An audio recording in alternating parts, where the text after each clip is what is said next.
Now allotropes of carbon, next point है यहां पर allotropes of carbon. Allotropes of carbon, allotropes क्या होते हैं?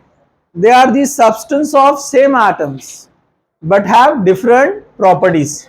मतलब दो सब्सटेंस होते हैं जिनके अंदर एटम सेम है लेकिन उनके प्रॉपर्टीज अलग अलग है, जैसे डायमंड, ग्रेफाइट एंड फ्लोरीन। ये आपने स्कूल में पढ़ा है। डायमंड, ग्रेफाइट एंड कौन है? फ्लोरीन। फ्लोरीन को पहचानते हैं, जिसको क्या बोलते हैं? Buckminster fluorine.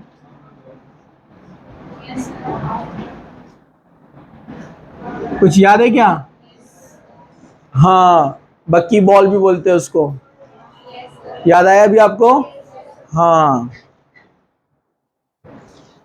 तीनों भी कार्बन है, ये भी कार्बन है, ये भी कार्बन है, ये भी कार्बन है, दो तीनों भी कार्बन है लेकिन तीनों की प्रॉपर्टीज अलग अलग है। आप सब जानते हैं डायमंड ब्राइट, लाइट, चमकदार होता है एकदम, पता है ना आपको?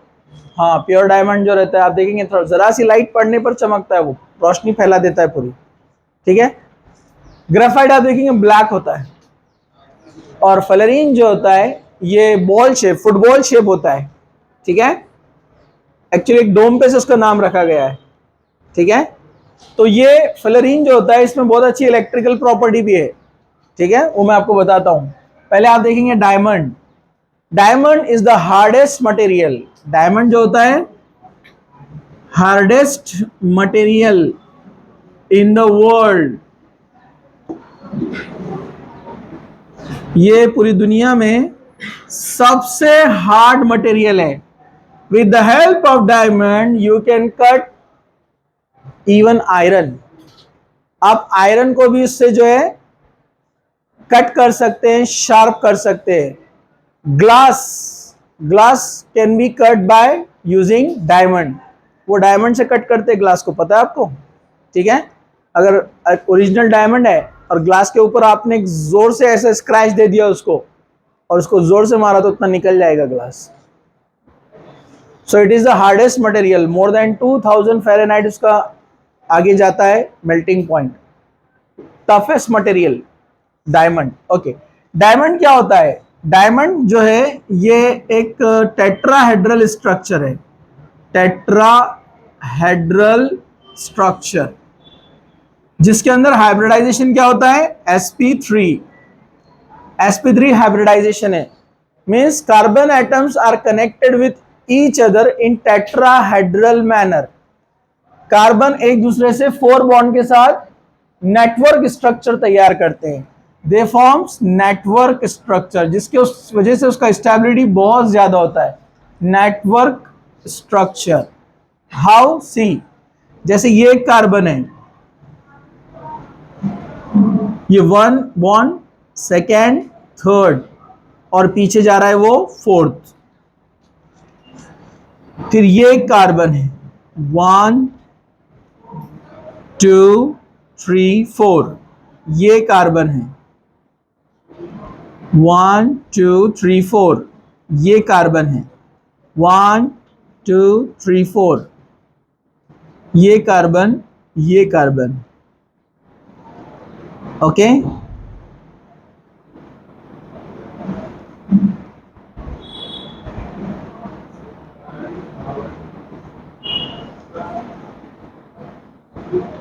थोड़ा सा ध्यान से देखिए आप।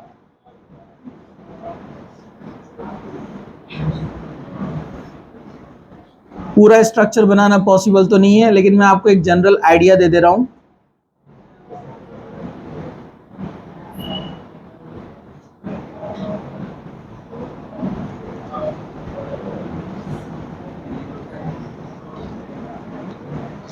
और ये सिलसिला जारी रहेगा। It is 3 dimensionally attach from 4 corners. 4 corner में 3 डायमेंशनली कनेक्टेड है ये, ठीक है।